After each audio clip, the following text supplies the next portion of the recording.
Мұсылман тауарларын сатумен айналысатын Зәмзәм дүкенімізге жаңа тауарлар келіп жатыр. Соның ішінде ешбір химиялық қоспасыз таза өсімдік майларынан жасалған саде сабыны да бар. Сіз осы сабынды жарнамалаумен айналысасыз. Айлығыңыз 100 000 теңге.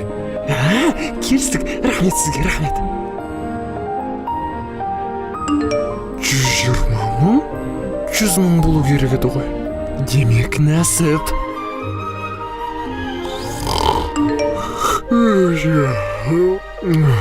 80 мың. Қалай 80 мың? Қалай 80 мың? 100 мың деп керістік емес пе? Біз өткен айда қателесіп сізге 120 000 теңге аударып жіберіппіз. Бұл жолы соны ұстап қалдық. Мен сол жолғы қателіктеріңізді кешірген едім. Бұл жолы тағы қателесіп тұрсыз. Ренжімеңіз, мұны енді кеше алмаймын. Жалақымды толық қайтарыңыз.